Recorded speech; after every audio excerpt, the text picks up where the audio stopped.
DUBH. Fern, aber nah. Dear students, welcome back to Managing in a Global Economy. In Unit 5, we today want to deal with international human resource management. What are the study goals that we are aiming for today? Now, first of all, we want to explore the challenges of international human resource management. We then look at the mindsets that may guide your international staff allocation. And finally, we want to discuss the recruitment processes and expatriation and repatriation issues in international human resource management. Let's start with some explanations. You may remember what human resource management is, or human resources are. Now, it's the organization's activities, procedures, and structures that help using workforces effectively. Now, in international human resource management, we deal with expatriate managers. What is an expatriate? It is basically a citizen of one country working in a company's foreign branches or subsidiaries. And with this expatriation process, we also have to face some challenges in international human resource management. For example, and we have spoken about some of these issues already, you might face differences in the labor market. Now, that can relate to availability of skills, for example, but also in terms of some, let's say, habits. If you look at the way how we as Germans regard punctuality, and then you see other countries where this is of minor importance, you can see what I'm talking about.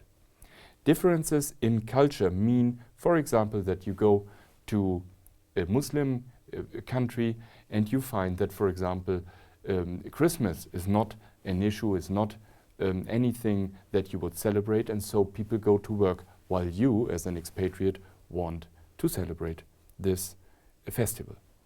Differences in the legal systems can already refer to the way how contracts of employment are set up, but also other regulations that might be important to employment in foreign branches. And finally, differences in the economic systems have their impact on international human resource management as well. Now, when you are recruiting and when you are trying to provide the right employees for your international operations, then very important is the prevailing mindset in your respective company. So what are the prevailing mindsets in international human resource management? The expressions here you know already from previous units. You can have a mindset marked by ethnocentrism, polycentrism, or geocentrism. Let's start with ethnocentrism. What is meant by that? It is actually a very strong home country orientation. And that means that you would select home country managers and would send them into your subsidiaries abroad. Now, this comes with advantages and disadvantages. An advantage definitely is that your home country trained and educated personnel would be able to transfer your home country company's culture into the subsidiaries abroad. But at the same time, these people might face a certain disconnection to local staff on the ground in the foreign country. Polycentrism is just the opposite, if I may say so, in that you would hire people from abroad to work then in your foreign subsidiaries. Now, this is good because these people then already share the culture of this respective country, and it's easier then to set up, let's say a team that shares certain values and habits. But at the same time, you could face a disconnection between your foreign branches and your headquarters. Geocentrism actually does not employ either view. It is actually an approach that just and simply looks at the right candidate from wherever he or she can be found. What that means is that you need people from all over the globe that would be able to fill in certain positions, and you then have to make sure that they fit into your global mindset company. This requires a lot of training and preparation, so it comes at high costs.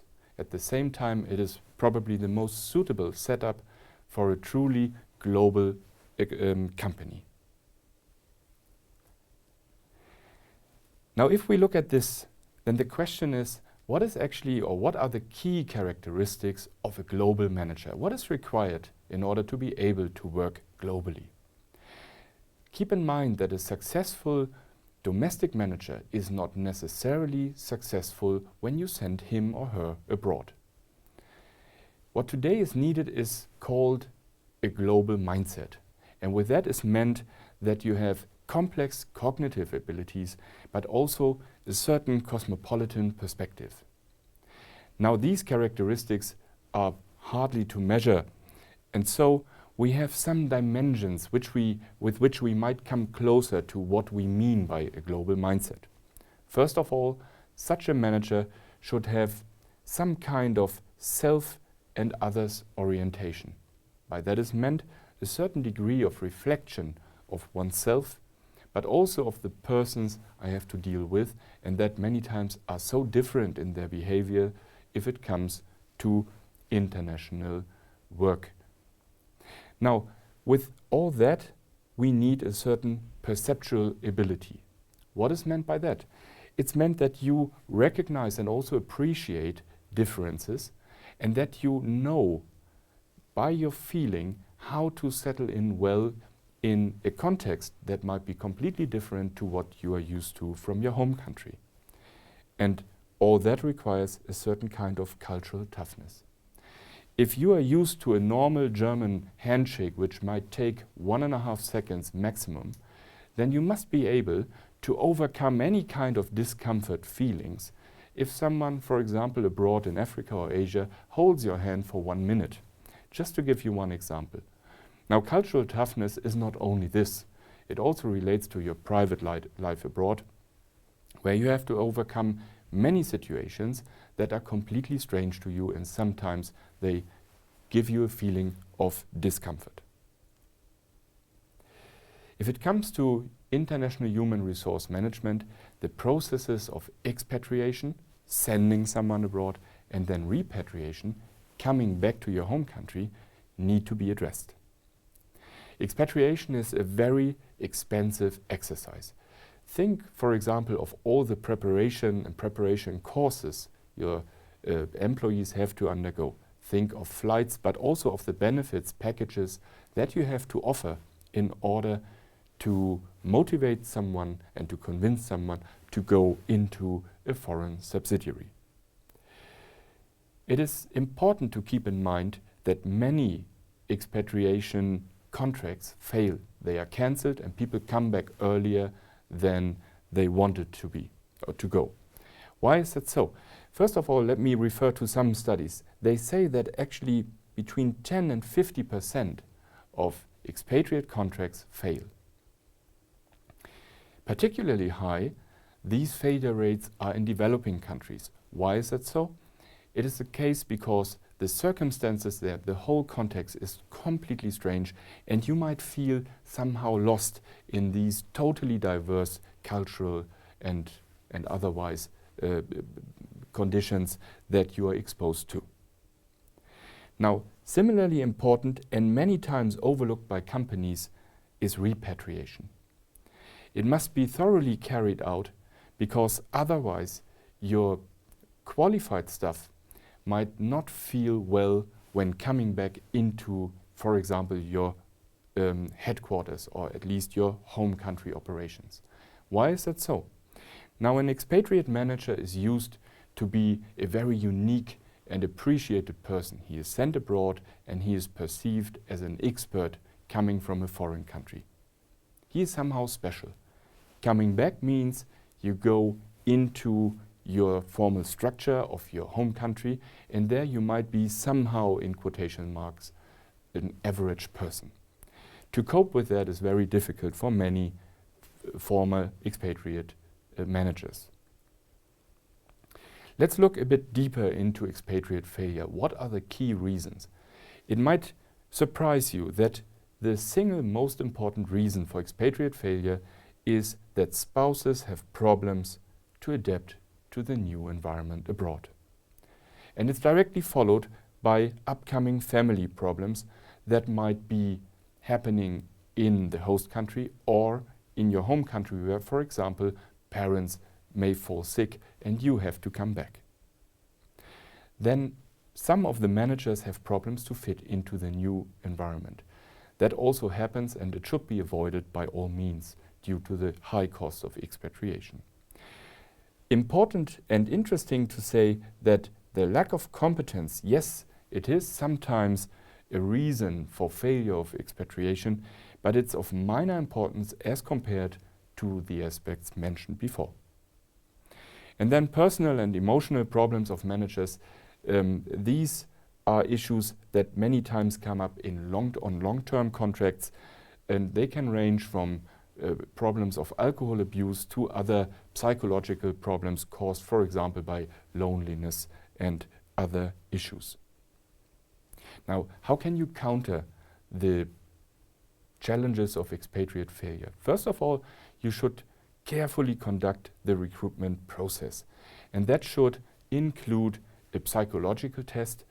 It should also include, if I may jump to this point, family members and in particular your spouse. Why? Because I told you the most important reason is that spouses can't cope with the new environment.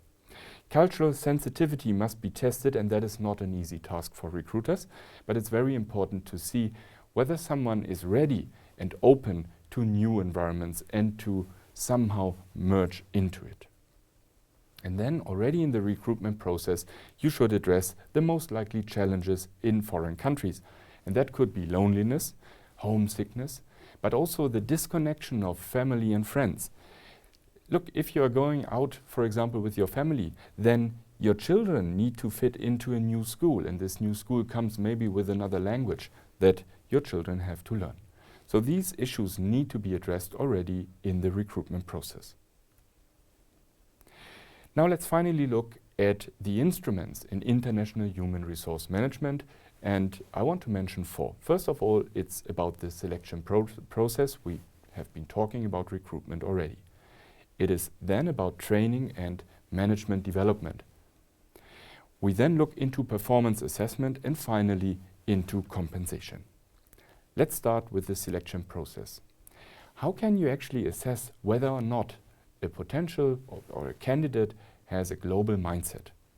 You have to look into concepts of his or her self-esteem, self-confidence, and also the mental well-being. Many times you find people that want to go abroad, but that are just in personal or family problems, and these are definitely persons that should, at this point in life, not go into international operations. Then very important is the ability to connect and to communicate. And that of course comes in the first instance with language abilities. You must be able to at least find a common ground in, let's say in English, for example, which is spoken all over the world in the meantime, and otherwise in other languages in order to connect with your future colleagues. You also should be able to understand and to appreciate foreign cultures. And that is not an easy task. I can tell you from my own experience, if you go into a context that is completely strange, once in a while you have problems to appreciate the culture that is so different to what you are used to. Then you need a lot of tolerance to frustrations. Things do not work the way you are used to, and you need to get over it, to put it in simple words. And finally, the ability to settle in well into strange cultural contexts. That is something that comes with the points I mentioned before. Training and management development, I have split this up into these 2 parts. Why? Training would more address specific needs that arise from certain expatriate postings. So if you go to China, there might be specific needs and you address them with the training. Management development is rather a long-term program in which a company would try to develop a certain cohort of people that would then share a global mindset and can be employed all over the globe. Performance assessment is very important because The assessment tools you might apply at your home country might not be sufficiently applicable in host countries. Why? Because, for example, the market context is completely different. These things have to be taken into account, and therefore the performance evaluation must be well informed by comments from managers from the host country. Ideally, the headquarters performance analysis is carried out by two persons. One, a home country manager that would care for objectivity in the measurement, in the performance assessment, but then also an experienced expatriate manager who would have an understanding of the challenges that you have in subsidiaries abroad. Compensation is also a very important issue to be addressed by international human resource management. It's not only about the salary. Yes, you pay a basic salary, but then dependent on the duty station, you have to think about a foreign service premium, a top-up on that. Then many times you have to pay so-called allowances. Allowances for example, for very tough duty stations. If you are sent to the Congo, you are definitely expected to get a hardship allowance. Many times housing is so expensive that you need a housing allowance, a living cost allowance if living costs are very high, and then educational allowances if you have to send your children to international schools. Then tax systems may be different, and for that you have to compensate on the tax side to some degree. And then there are other benefits that we should also keep in mind, like for example a health insurance which would give a comprehensive cover of all the risks when being abroad. Students, let's summarize what we have been talking about in this unit. First of all, we looked into international human resource management and the challenges that need to be addressed here. We secondly looked at the global manager and the mindset and the characteristics that such a person should have. And finally, we discussed the instrument of international human resource management. With that, we come to the end of the Unit 5, and I'm looking forward to see you again in Unit 6. Thank you so much, and see you next time.